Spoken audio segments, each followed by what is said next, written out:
That's a great way to start off the evening. And welcome everybody to the 2013 Pacific Athletic Hall of Fame induction ceremony. My name is Ken Schumann. I'm the Director of Athletics here at Pacific University. And it's a great honor for me to welcome all of you here tonight for this signature event for our athletic department, where we recognize a very select group of athletes, coaches, supporters, and teams who represent the finest in the history of Pacific University athletics. At this time, I would like to invite all of you to stand and join me in welcoming the Hall of Fame induction class of 2013.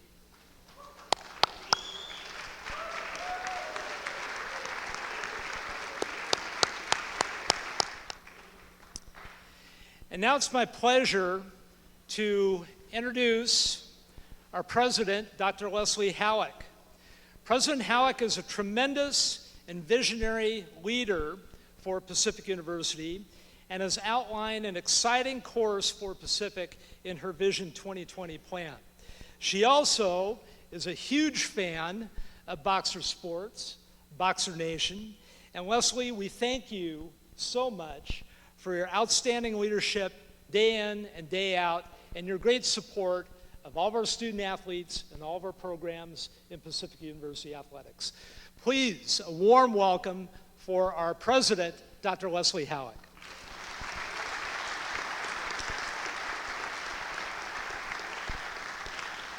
Good evening. Oh, let's do that again. Come on, this is a bunch of athletes. Good evening. Ooh, pretty good. How about a go boxer? Will that help? Maybe this half is go and this half is boxer. On 3, 1, 2, 3. Go boxer! Well, the boxers was a little weak. Let's try that again. Okay, 1, 2, 3. Go boxer! Oh, that's better. All right.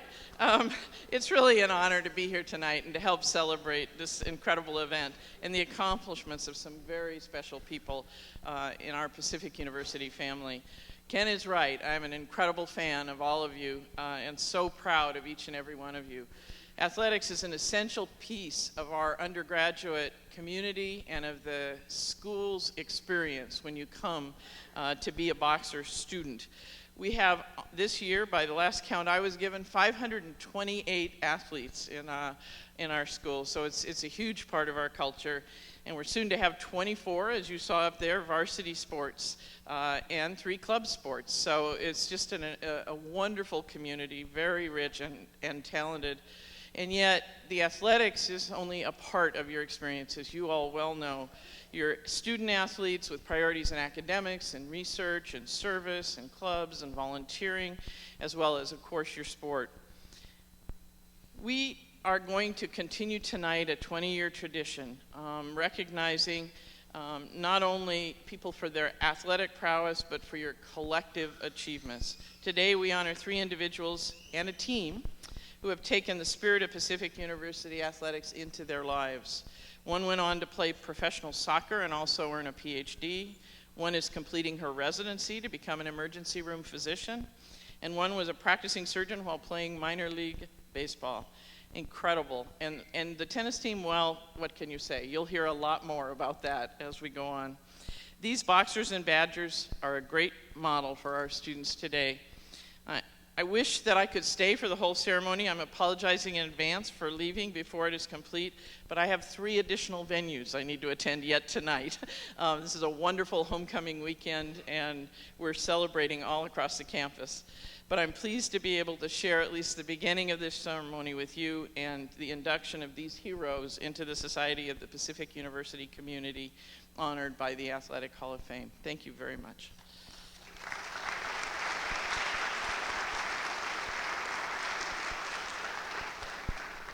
Thank you, President Halleck. Well, on behalf of all of us in Pacific University Athletics, I'd like to extend a warm welcome to our Hall of Fame induction class, seated right here, as well as all their family and friends who are in attendance tonight. Now, as inductees, you represent the finest of individuals and teams in the 100-plus year history of athletics at Pacific. And tonight, you'll join a very select group of athletes, coaches, supporters, and teams in our Pacific University Hall of Fame. Now it's my pleasure to introduce these people up here who will be inducted tonight. And as I make these introductions, please hold your applause until all the inductees have been introduced. First, seated immediately to my right here, is Ms. DeeDee Arnall, class of 2006, and an All-American in both basketball and track and field during her time here at Pacific. Our next inductee is the late Dr. Frank Dierickx, class of 1941, who is a standout pitcher in the boxer baseball program. And accepting the award for Dr. Dierickx posthumously tonight is his son, Dr. Frank Dierickx Jr., who is just sitting down right here, right now. Billey Merck, seated next to DeeDee Arnall, class of 1997, was an all-conference and all-region performer on the men's soccer team during his days at Pacific. Welcome back, Billy. And tonight we're inducting the 1962, 1963, and 64 men's tennis teams who won 3 consecutive NAIA District II championships and placed 6th in the 1964 NAIA National Tournament. Representing that team on stage tonight is Mr. Roddy Rodolico. Roddy is right here. And Mr. Sandy Farquhar. Please join me in welcoming the 2013 Hall of Fame class.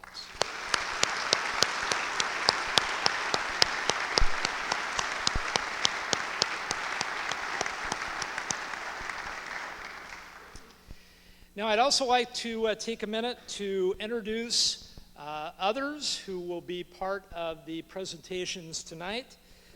First of all, just making his way to the stage over here is our Sports Information Director and Chair of our Hall of Fame Committee, Mr. Blake Tim. Blake, right here.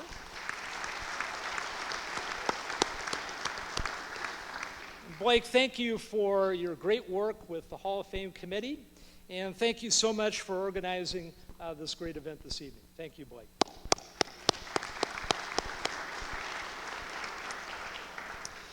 And also over on this side of the stage is our Provost and Vice President for Academic Affairs, Mr. John Miller. Let's hear it for John.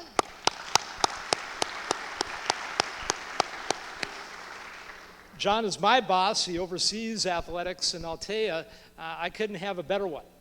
He is so supportive of athletics at Pacific. You probably have seen him at a number of different events, and he is just a great person to be in his position here at Pacific and to be supporting all of your endeavors. So, John, thank you for being here tonight.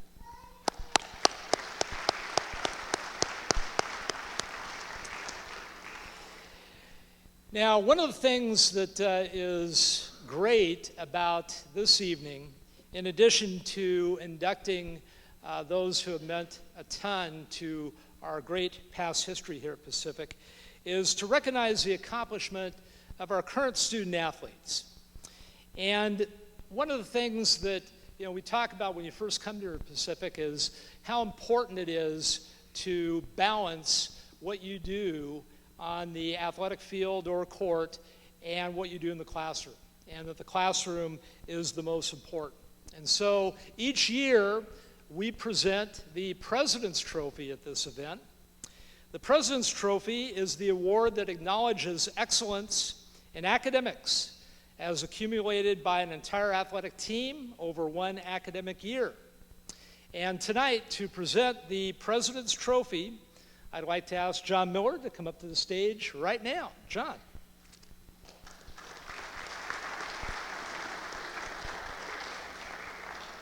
All right, thank you very much, Ken, and good evening, boxers.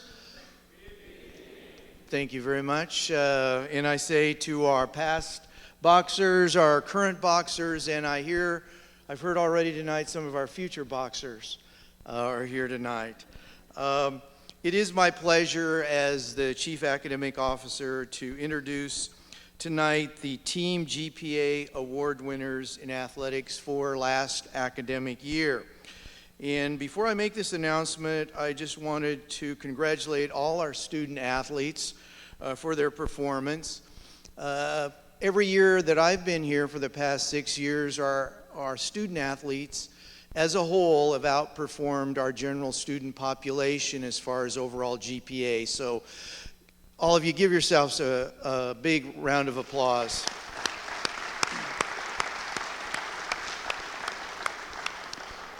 What this really epitomizes, as many of you know, is that we are Division III.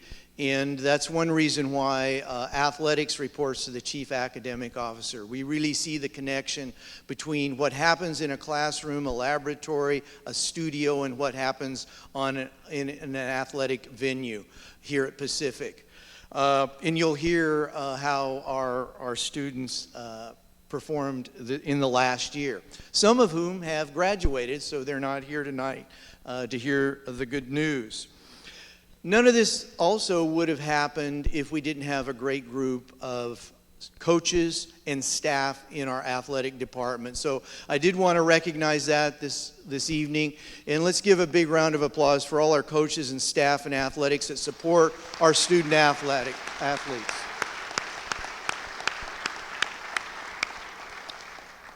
Okay, some statistics. As a result of your good work in 2012-13 academic year, 13 sport programs posted team GPAs of 3.0 or higher, and we had 20 had overall GPAs of 2.75 or higher. It was a very strong performance this last year. We're very proud of that. And now I have the pleasure to announce the three top teams as far as highest GPA. And so I'll start with third place. I guess that's second runner-up with this. With a GPA of 3.386, it was our men's cross-country team.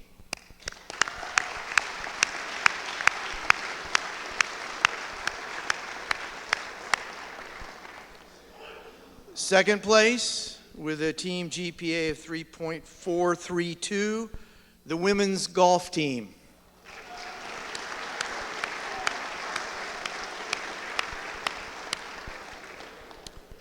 Okay, who could it be for the President's Trophy? The first place team, GPA 3.507, the women's cross-country team. Please come up, women's cross-country, to receive the President's Trophy.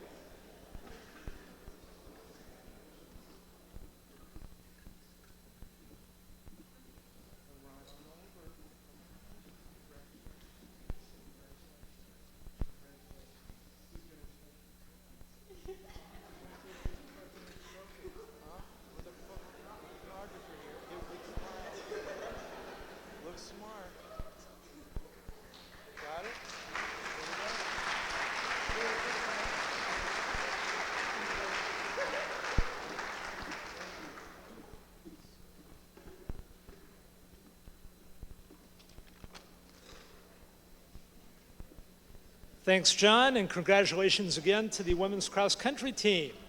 Now, at this time, I'd like to recognize and welcome the families of our Hall of Fame inductees that are here with us tonight. Would all the family members of our Hall of Fame inductees and friends that are here to support them tonight please stand up? Let's give them a great round of applause.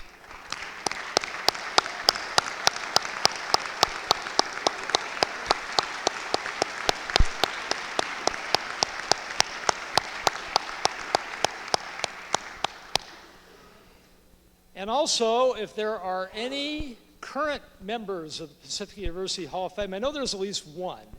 We've got Jeff Grunden down here, but any other current members of the Pacific Athletic Hall of Fame, please stand up and be recognized. Dr. Chin, you would be another one, okay? Nick Forberg up there. Yep. Thank you all for being here tonight. Well, now the moment that you've all been waiting for, especially everyone over here, it's time to honor a very select group of our Pacific Athletic family. The Pacific Athletic Hall of Fame is the highest honor presented by the Pacific University Athletic Department. Nominees for the Hall of Fame must be individuals or teams of outstanding quality, strong, outstanding moral character, and excellent leaders. They must have achieved a high level of success and must be held in high esteem by colleagues, coaches, and athletes. The Pacific Athletic Hall of Fame consists of 5 categories: the category of athlete, the category of coach, the category of meritorious service, and the category of honorary, also the category of team. Both individuals and teams may be nominated in their respective areas.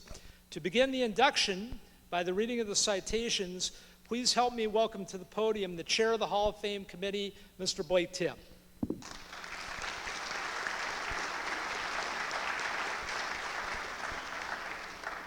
Thank you, Ken, and good evening, everybody, ladies and gentlemen.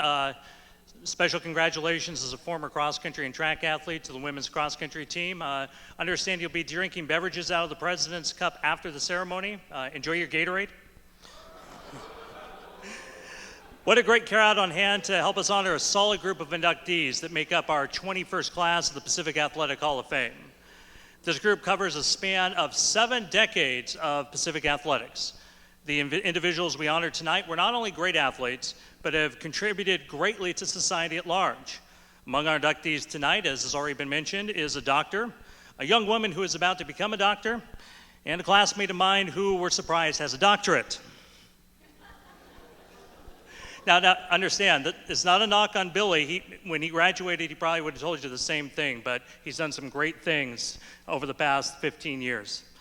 Tonight, we also induct a team whose members became city recreation directors, defense contractors, aerospace executives, and even one who helped send America to the moon.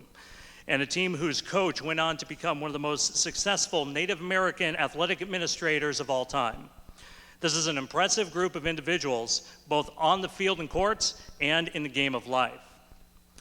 Our first inductee this evening was not only a 3-time All-American, but just one of 2 Pacific athletes to be named an All-American in 2 sports.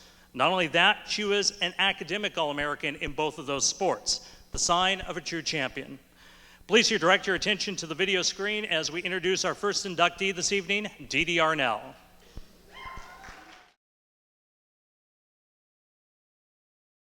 Striking a successful balance between academics and college athletics is tough.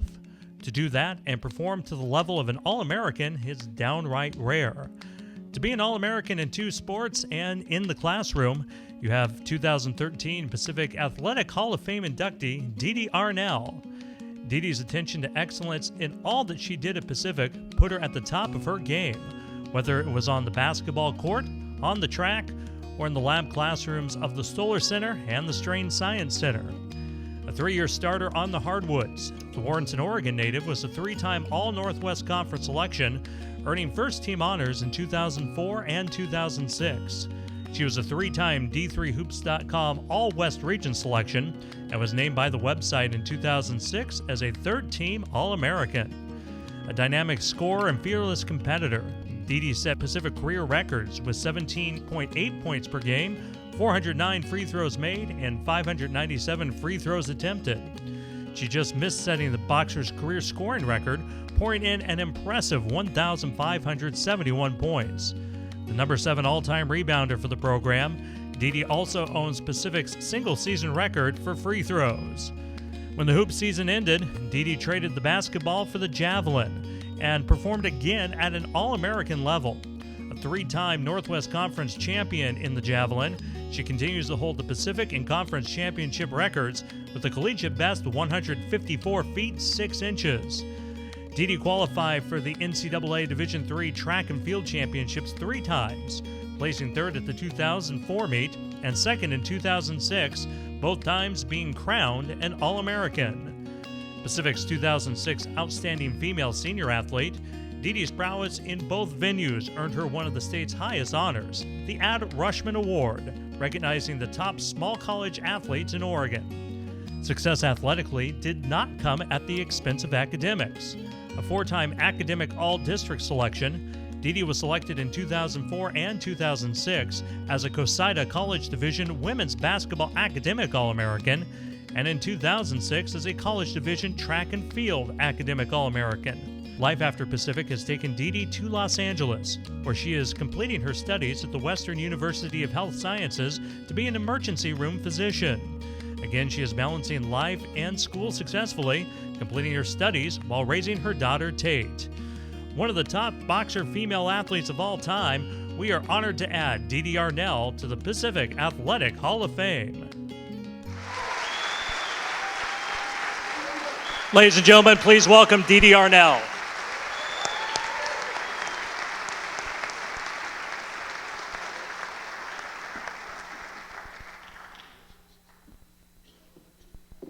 Wow. First of all, sorry, that's mine.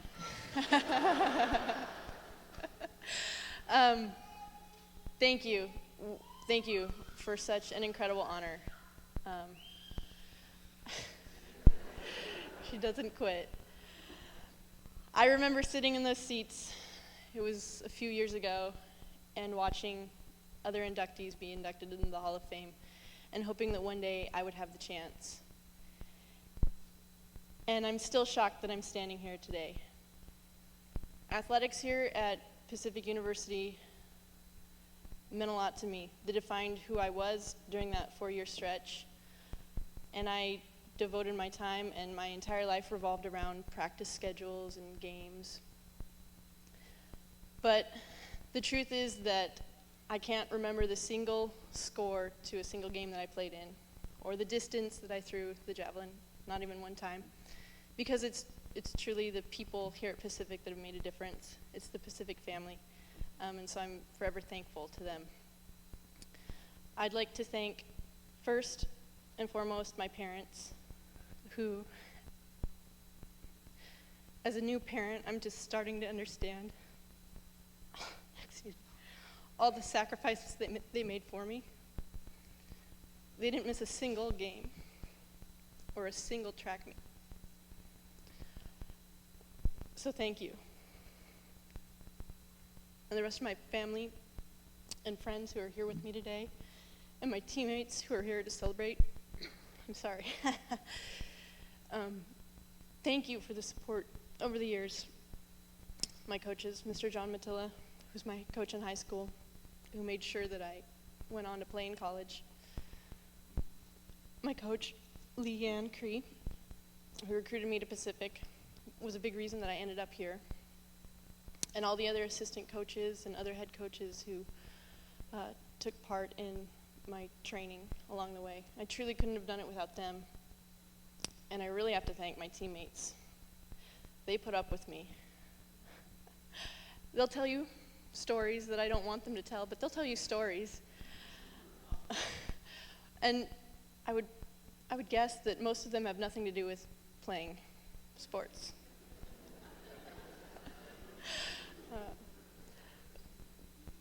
It was truly a great time here at Pacific, and I love coming back on campus. It's great to be here during homecoming. Like I said, the Pacific Ohana, the Pacific family, is something that will always be here for me. And I will always be here for the Pacific family as well. So if you're ever in Los Angeles, don't come see me in the ER, but get a hold of me. Good luck to you future and current athletes out there who are competing for Pacific. It's truly an honor, and just try and take the time to remember and reflect on your times here. And remember the relationships that you build while you're an athlete here. Take the time to use the skills that you develop as an athlete, the passion, the commitment, the hard work, because those are the most important things that you're working on right now. It's not really your free throws or your sprint times. It's those life skills that you're developing, because they've served me well so far, and they're going to continue to do so. So once again, I'm just very honored to be up here with such an amazing class of inductees this year, and just thank you very much. Congratulations to you. Here's your class, and we're going to move right over to the teacher.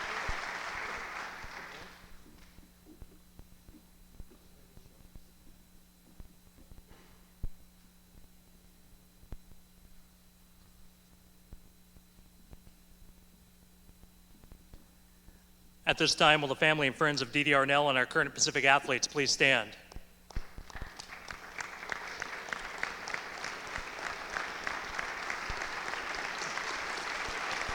It is our honor to induct DeeDee Arnall into the Pacific University Athletic Hall of Fame in the category of athlete.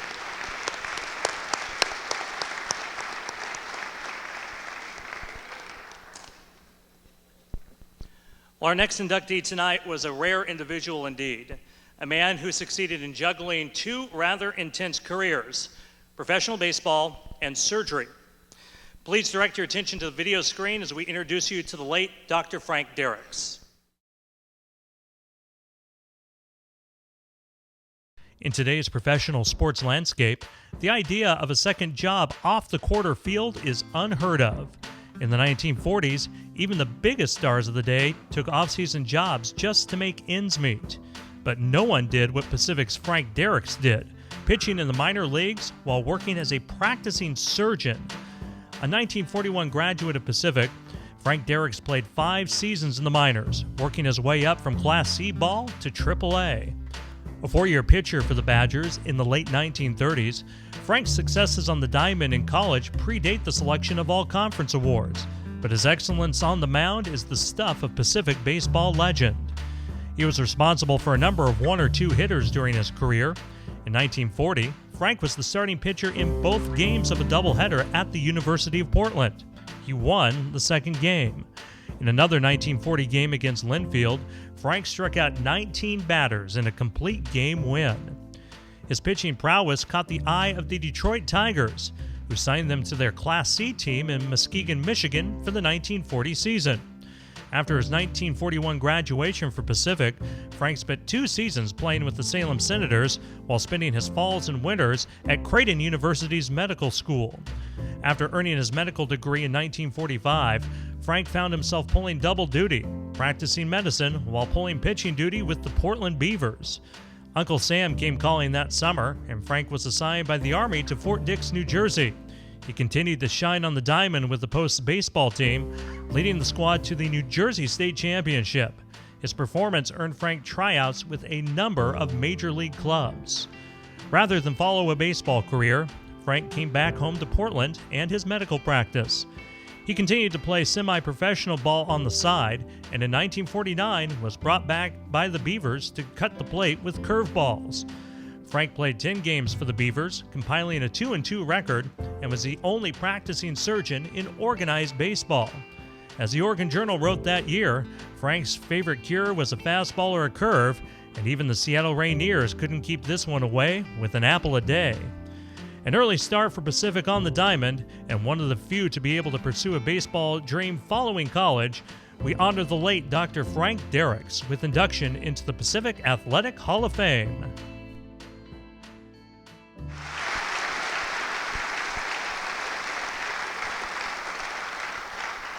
Accepting the induction for his father tonight, please welcome his son, Frank Dierickx Jr.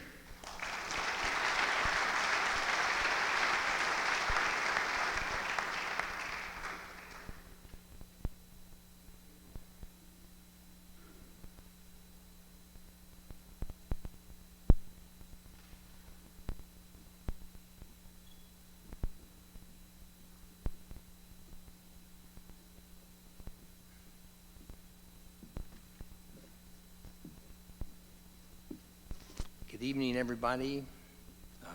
I want to thank the Hall of Fame committee for accepting my father. The first year they didn't do it, though. The second year, I guess they did, which was nice. But I just tell you about that. I had a dream about 3 weeks ago, and my dad was talking to me. He said, "Son, I appreciate you helping me, but you were 70 years late." So So I said, thanks, Pops. And so, but anyway, so you saw a nice thing up here about my father. I'll just try to, I had kind of things written out here, which a lot of it was included.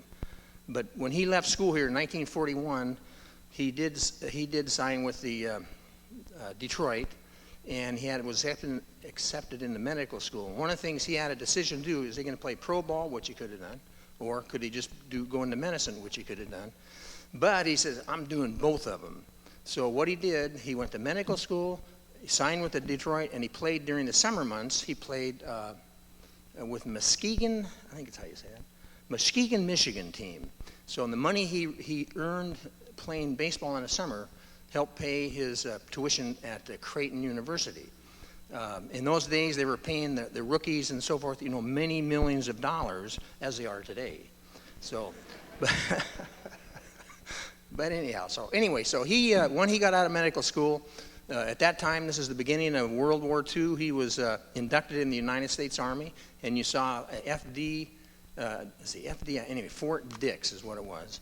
And he played on a team there. There were the medics that played in a league, and I didn't know some of the things that was mentioned there, but that won their league in the East Coast there.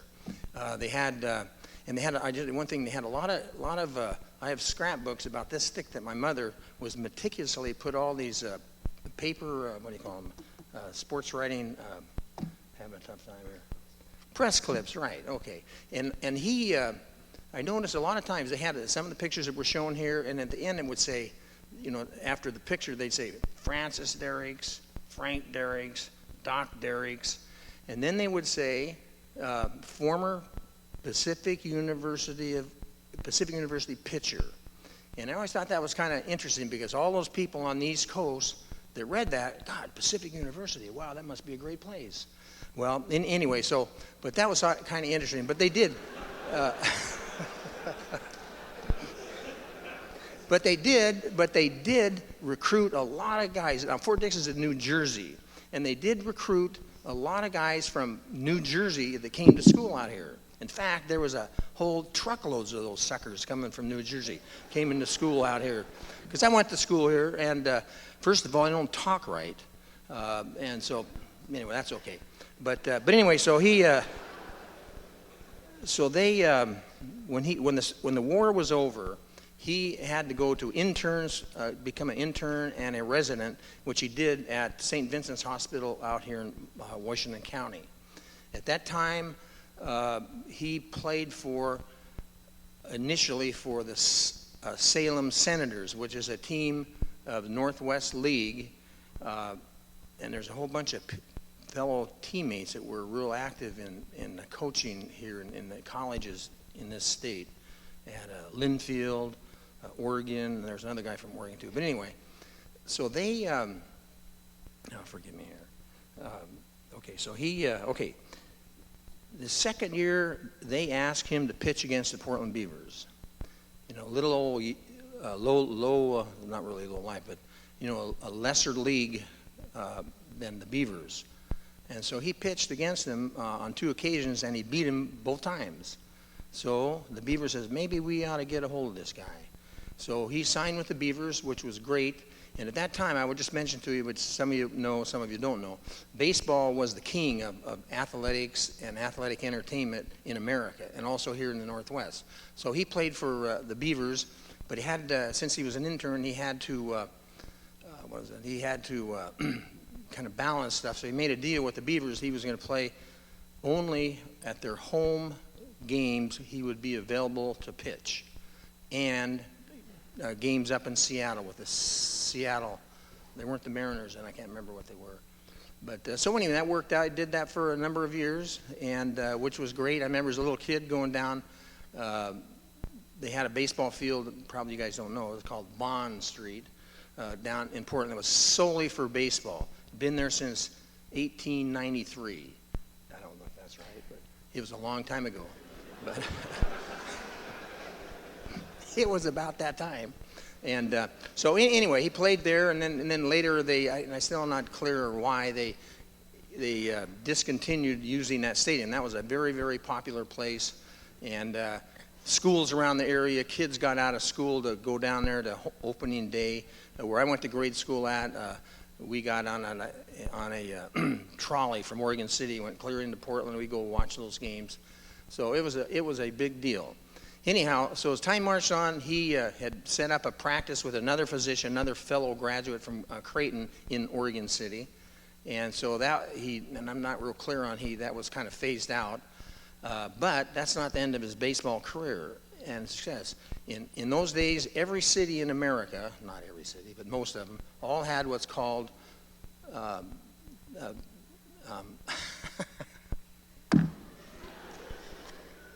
no, I'm sorry. I used to play football here. So,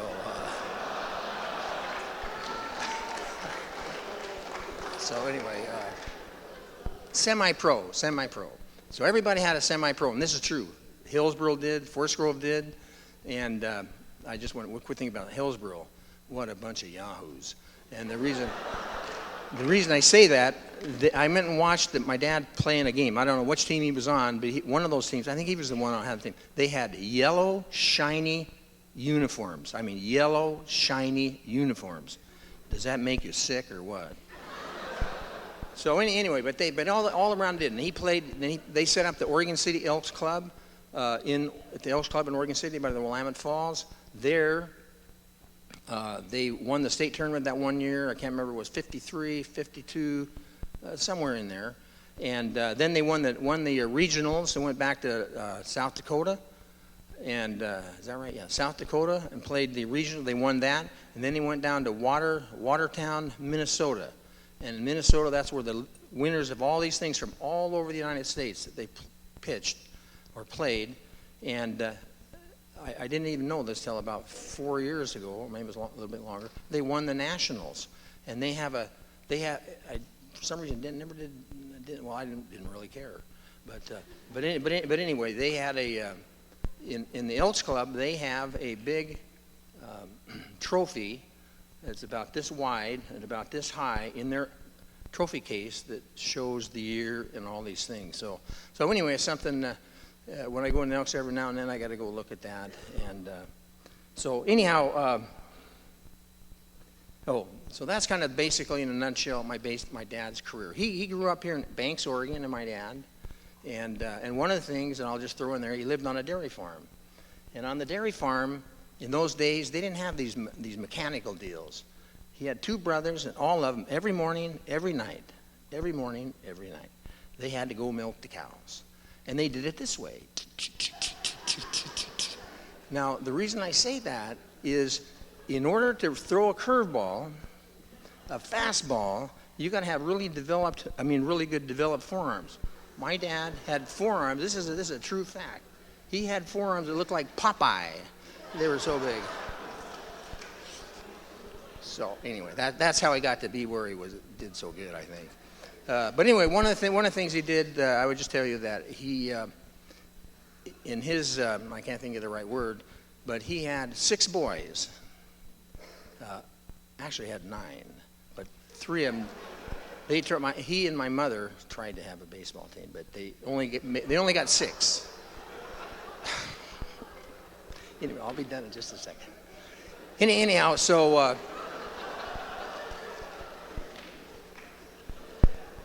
anyway, all the brothers, all of them were catchers, and I don't know why that was. One of the brothers was a pretty good pitcher too, but he wished he was a catcher. And so anyway, I'd just like to introduce two of my brothers here. Bill is one of the boys. Jim is one of the boys. And there's a Lupa. He's a new great-grandson sitting right there with John. And but anyway, there's a lot of baseball in our family, and I want to thank you very much for taking your time. Thank you, Frank. Here is the plaque, and we are going to move this to your left and take some photos. Okay? Oh, okay. Can you hang on to that, or do you want me to hold it for you? No, I can. Want me to hold it for you? Okay. Try to get a photo here. Yeah. Sure you can get that there? Just, okay.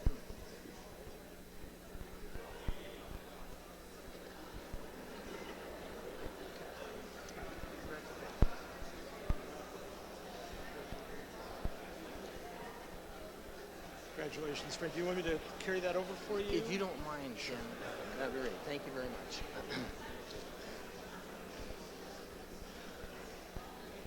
Frank.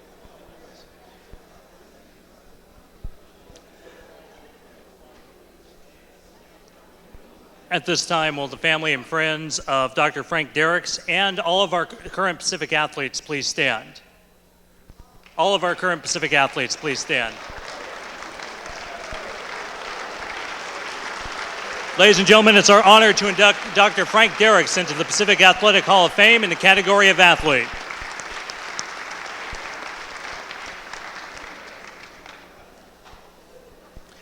And someone please let Coach Bradley know that we now know the secret to a good curveball. Our next inductee tonight is the third individual from Pacific's 1996 Northwest Conference Championship men's soccer team to be enshrined into the Athletic Hall of Fame, a testament to that team's talent and dominance. And this defender played a vital role in making that title team happen. Please direct your attention to the video screen as we introduce you to Billey Merck.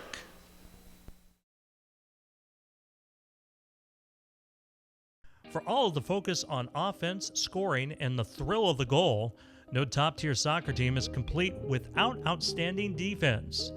The hallmark of the great Pacific men's soccer teams of the mid-1990s was excellent defense, and Billey Merck was one of the keys of one of the top defenses in the NAIA. Billey had the rare distinction of starting every match of his Pacific career and played on the Boxers' 1994 and 1996 Northwest Conference Championship teams. A two-time first-team All-Northwest Conference selection in 1996 and 97, Billey was selected in 1996 to the All-Pacific Northwest Regional Team and was an honorable mention NAIA All-American. During that 1996 championship year, Billey helped lead a Pacific defense that allowed just 22 goals in 22 matches, a record that stood till 2009, as the Boxers finished 18-4-0 and ranked number 20 in the nation. As effective offensively as he was defensively, Billey finished the season with 5 goals and tied fellow Hall of Famer Zach Chown with the team lead of 8 assists. A 3-time team captain, his career record of 19 assists still stands today. Billey's ability on the pitch allowed him to play the beautiful game at the professional level. He played 5 seasons on the professional indoor soccer circuit, including stints with the Portland Pythons, Utah Freeze, Lafayette Lightning, and Louisiana Outlaws. In 1998, Billey paired with fellow Hall of Famers Nick Vorberg and Zach Chown on the Oregon State Select Team. The team won the United States Adult Soccer Association's Donnelly Cup, a national competition for adult select programs. Throughout his professional career, Billey kept an eye to the future for after his playing days. He earned 2 master's degrees from McNeese State, 1 from Pacific as well, and he earned his PhD in literature from Washington State in 2008. He currently teaches English and literature at the community college level. For 7 years, Billey was the head boys soccer coach at Lincoln High School, leading the Cardinals to 2nd place in the 2012 6A state championship. His efforts earned Billey selection as the Oregon 6A Boys Soccer Coach of the Year. His future outside of teaching and writing now includes his wife Kat and son Felix, who has a future as a left-footed striker. We are proud to add another member of the 1996 Pacific men's soccer team, Billey Merck, to the Pacific Athletic Hall of Fame. Ladies and gentlemen, Billey Merck.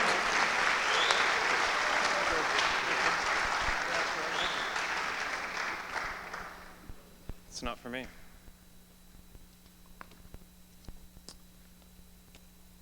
I have a little speech, but I've cut some out for you. Outside of being a father and a husband, probably the one milestone I'm most proud of is my undergraduate degree from Pacific.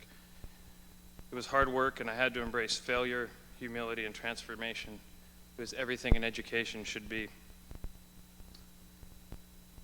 I think these are for us, right? They're here. So. If any of you want some, there's more than people that are up here. In the litany of compliments from that introduction, I hope it's obvious that I'm here because I played on very good teams. I played on very good teams because I played on very healthy teams. Linda McIntosh, Richard Rutt, and the student trainers we had kept us extremely healthy through a very challenging season, many seasons, and tough scheduling. And I hope that Jeff Enquist, who's here, and Tim Copeland, I didn't see, our coaches, can take some pride in this moment as well. They took players who other schools didn't want or didn't know about and built a program that won, as you heard, 2 league championships in 3 years. Having coached myself now, I think beating Oregon State on their field on their senior day is a moment of pride for Jeff and Timmy. Second only to what they do now, which is build soccer fields, provide our kids with the opportunity to play soccer in Portland. They're continuing the legacy that Tom Reynolds and so many others who built the Oregon soccer community started. I lecture all week, so my mouth. It's not the moment. It wasn't just the coaches here who were amazing. I was able to play with so many great players, so many great people. I know I missed some here, and I apologize for my failure to mention everybody. There were 2 transfer players I took great pleasure in finally getting a chance to play with. They're both here, Zach Chown and Travis Pease. After playing years and years against them and getting beat by them constantly, I was finally able to play on a successful team with them, even though it meant getting kicked quite a bit more in training. Adding Zach and Travis improved us in unimaginably ways. I was happy to share the field with them. Travis, to this day, is one of the smartest players I've ever played with. And I still relish the rare moments I get to play with Zach, who is a holistic thinker of the game, a great competitor, and a wonderful friend. There's one player I regularly still get to play with, and if he weren't playing, I don't think that I'd play at all. But once a week, I do get to play indoor with Judd McDonald, also here. At this point, I should tell you that I've had a very, very supportive family. They've driven me all over the West Coast for soccer, and I had no greater supporter when I played than my mom. She's not here to corroborate my theory, but I think the only reason she'd come to games at Pacific was so that when Judd was out, she could yell, "Go Juddy." But Judd's been there for all the big moments of my life. We now teach at the same school, have kids the same age, live about a block apart, yet we most often see each other when we play together. There were many referees, opposing players and coaches, great Pacific Index reporters like Blake Tim and a fellow named Ben Colby, so many people who contributed to the collective experience that I represent today. I want to say thank you to all of them, but there's also one last player I need to mention. When my son was born, one of the nurses at hospital took ink hand and footprints. They put them on a card. Your parents have kept them, some of you younger kids, you see them, and they put them side by side. And when she tried to put both feet on the same card, they didn't fit 'cause his feet were so big.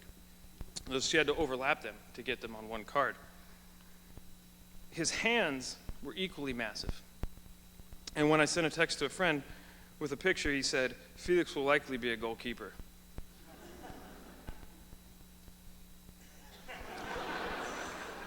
I suppose I'm okay with this because the majority of my experience with goalkeepers has been with Nick Vorberg. Nick is the epitome of class, one of the hardest working people and players I've ever known.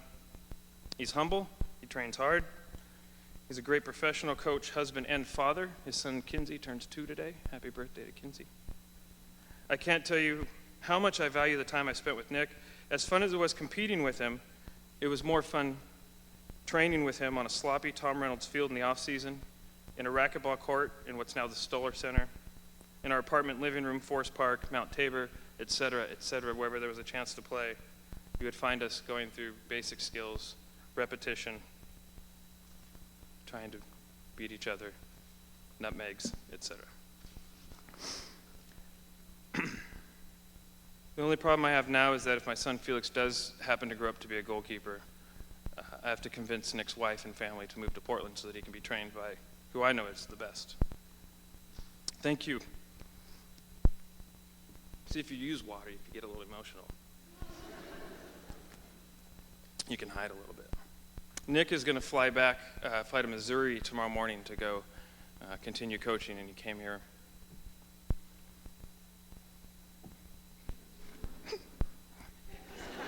Right? It's hard because I know what's coming next. I'm thankful for the experiences I've had, the people I've met as a result of tending and playing for Pacific. It's all contributed to who I am. And I'm very lucky because each day I get to be a father to Felix, my son, in case you haven't figured that out yet, and a husband to Kat. And nothing I've ever done or ever will do will come close to the importance of those two roles. This is the end, and I want to end with two small messages for my son. First, we, and I say we because if you're here, you're a friend of the program, which makes you part of us. We had a teammate named Eric Pfeiffer. His number 22 is hanging in the Stoller Center. And when Eric passed, the card at his memorial contained a quote from one of Eric's essays written after he flatlined during a soccer game we played in Idaho.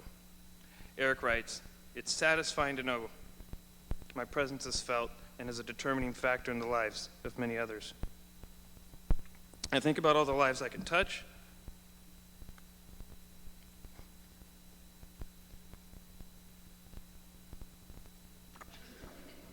last one, I promise. All the positive influences I can give, I would not miss them for the world." Later in the paper, he continues, "It's not good enough to plainly live life at the norm. You must challenge yourself to better society and the world you live in. Help out a friend, help out a stranger. It's all the same." That's something worth remembering in words and actions. It's something I hope to pass along to my son. That, and Felix, there's always money in the banana stand. Thank you.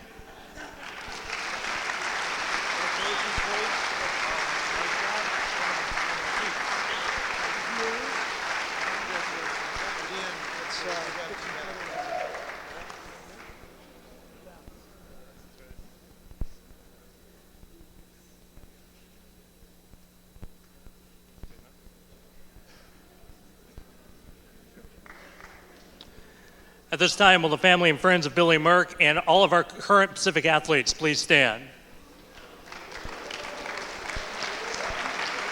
It is our honor to induct Billey Merck into the Pacific Athletic Hall of Fame in the category of athlete.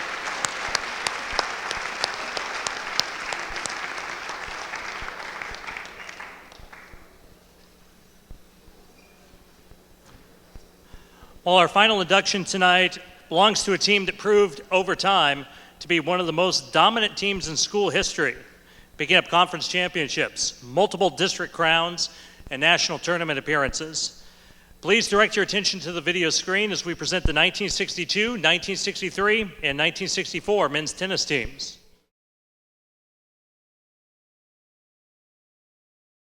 When great talent comes together, great things happen. In the early 1960s, Noah Allen brought together a group of men's tennis players that dominated the courts in Forest Grove. The 1962, 1963, and 1964 Pacific men's tennis teams established dominance that made them arguably the best college team in the state.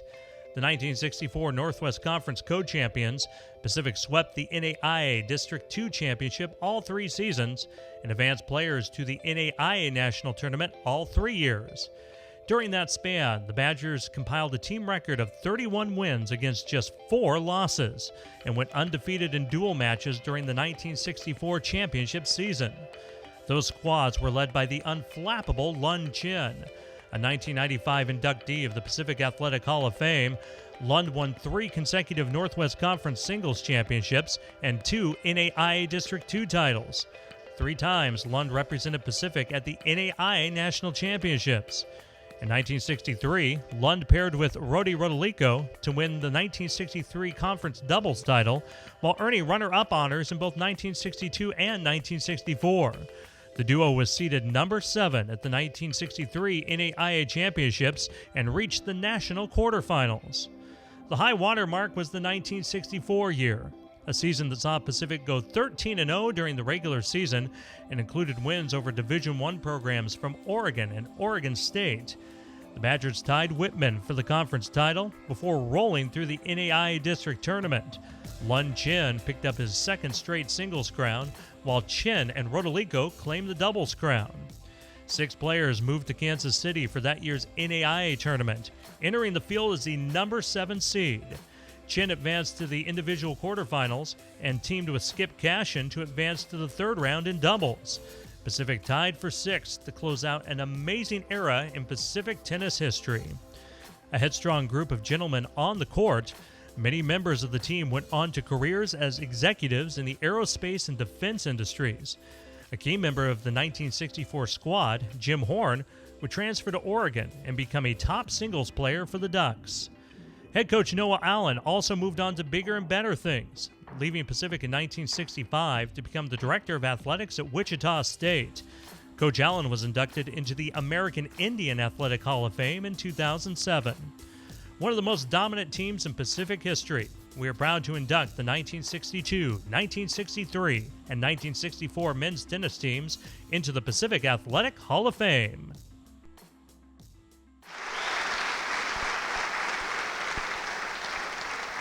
Before I invite the team to come forward, Coach Noah Allen was hoping to make it tonight. He unfortunately was unable to make the trip to Forest Grove, but he did send along this statement that he wanted to share with everyone. First of all, I would like to thank Pacific University for acknowledging and honoring a fantastic group of men for their outstanding tennis. These men came to Pacific with all the tools and ability to do well. Any coach would have felt honored to have such athleticism and talent. They made my job easy. The 1962 to 1964 tennis teams accomplished something that was no easy feat, such as beating Division I Oregon and Oregon State, winning the Northwest Conference Championship, and in 1964, having a 13-0 record. These men have been held in my high esteem for giving all that they had, both on and off the court. I wish that I was able to be with you tonight, but know that my sincerest congratulations go out to all these fine men, and that is again from Coach Dr. Noah Allen.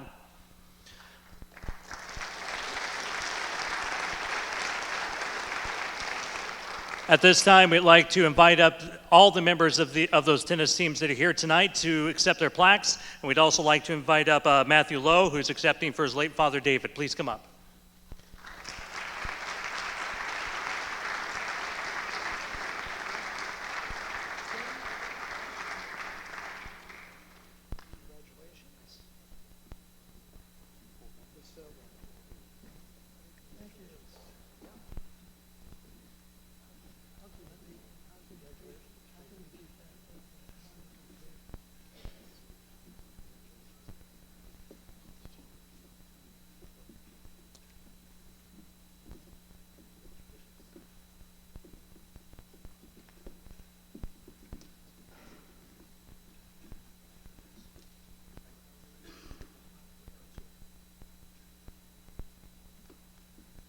Can't beat that at all. What a wonderful tape. What the tape doesn't show that the men that played tennis liked tennis and were competitive. We'd go to classes where we're competitive. On the course, competitive. Off the course, competitive. In the classroom, competitive. Out of the classroom, competitive.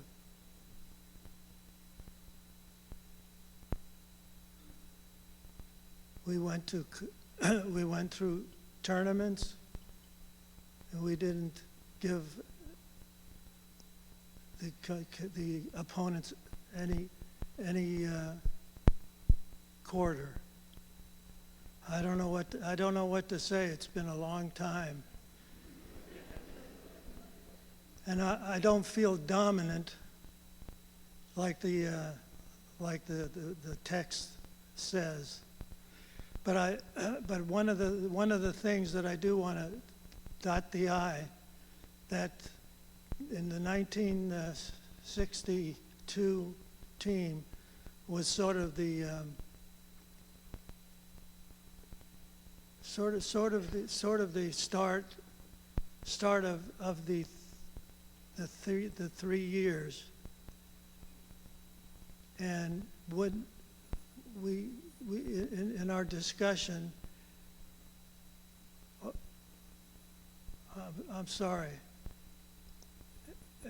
In our discussion, we sort of thought that it never would have happened if it didn't start with leadership from 2 tennis players, junior class. The leadership came from David Lowe and George Long, two juniors, they provided the leadership that brought us into the next 2 years, that provided the space for three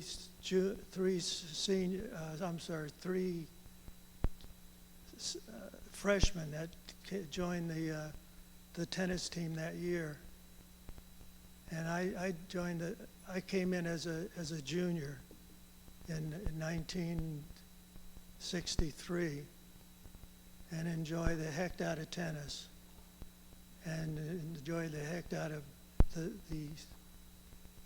awards, the accolades, and the ability to succeed outside the classroom, like the rewards given to us by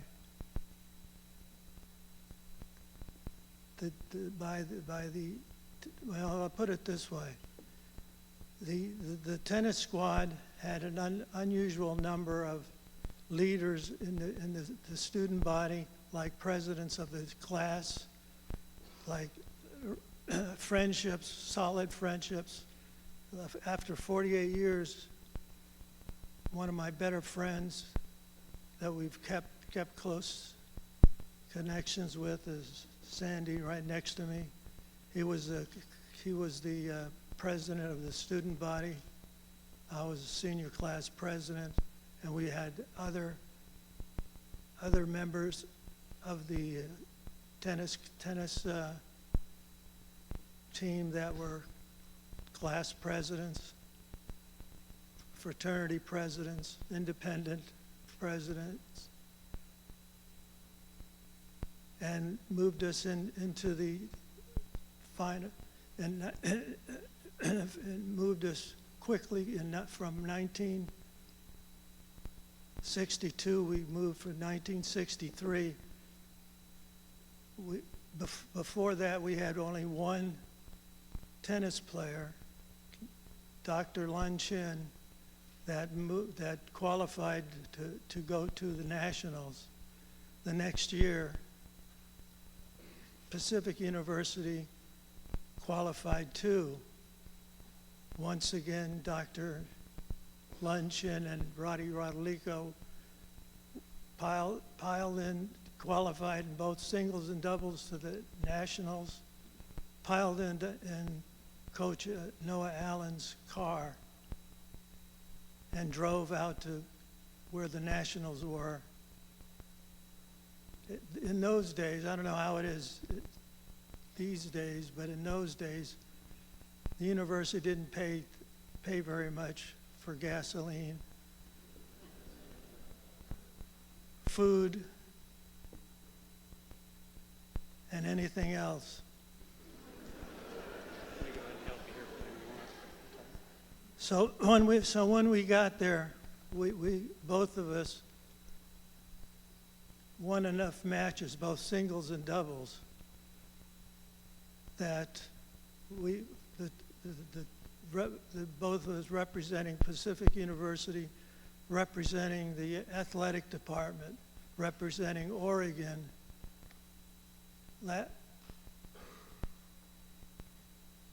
qualified the university for a ranking of 7th in the nation. The ranking of 6th that you keep hearing was the next year when the university sent six people. And we then got enough celebrity that we got more money. Let me step in just a second. Yeah. Just step here. Yeah, go ahead. Thanks, Roddy. I just wanted to thank all of you for being here. We think this is really a great opportunity to thank the entire group that's here tonight. I want you to know that this team for 3 years had incredible compatibility. We all got together so well. We always prided ourselves by the fact we had AZs, Gammas, and Phi Bates on this tennis team. and they got together and worked much better than Congress works nowadays. Also,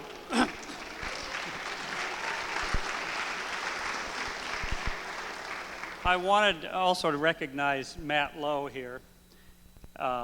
His dad, Dave, was a big part of our tennis team. He was one of the juniors along with George Long when his tennis team got started. Matt and his two sisters lost their mother and father last year in an automobile accident. And we were very sad to see that because we wish we could have had Dave standing up here tonight. But we really appreciate you, Matt, coming here and representing your dad. We want to thank all of you for being here. We've had just an incredible time.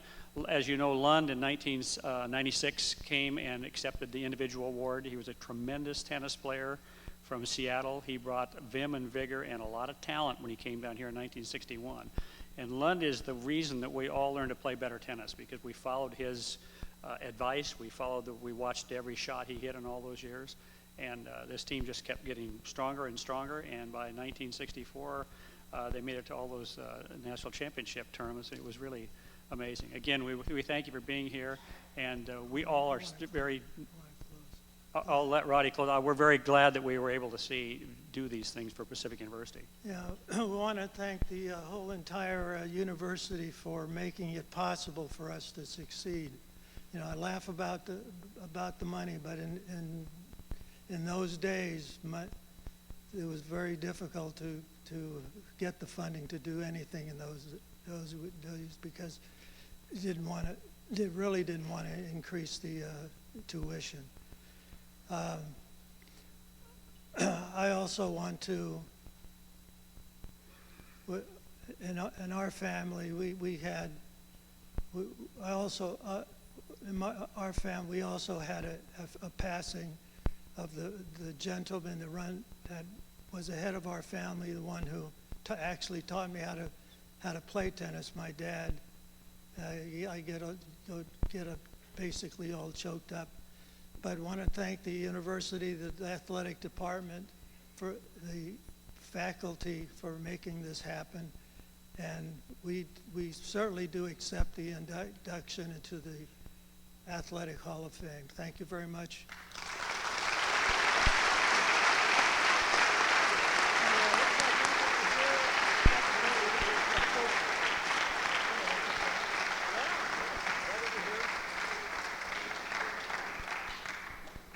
Just a little bit further, guys, so we can squeeze Roddy in here and myself. Okay, turn around, look at the camera.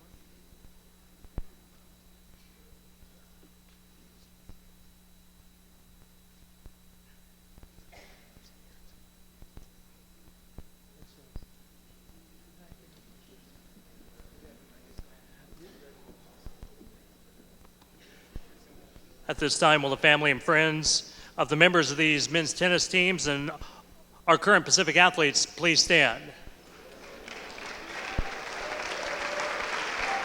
It is our honor to induct the 1962, 1963, and 1964 men's tennis teams into the Pacific Athletic Hall of Fame. And please join me in one more round of applause for all of tonight's Pacific Athletic Hall of Fame inductees.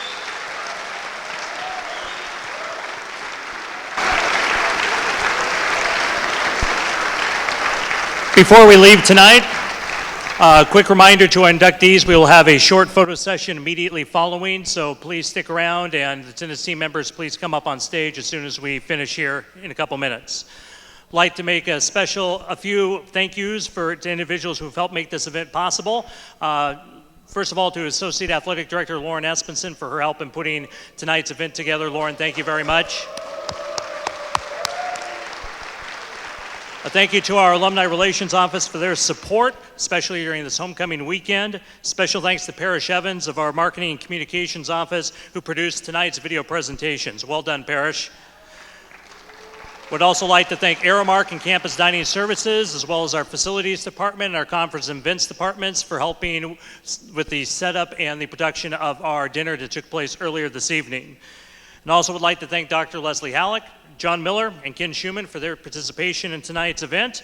And a special thank you to our Hall of Fame Selection Committee, which begins the process for this event every year by reading through nominations and making the selections for the induction class. Thank you to all of them.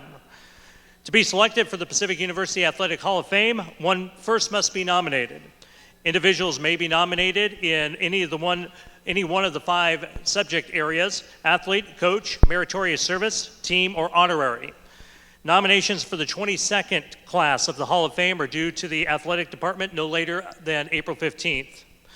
Nomination forms will be available online. You can find those at goboxers.com. If you look under History and Traditions, you can pull down to Athletic Hall of Fame. This concludes our ceremony tonight. On behalf of all Pacific Athletics, we wish you safe travels home and a pleasant good evening. And good luck to all of our athletic teams this weekend. 5-0 football team. Let's get 5-0.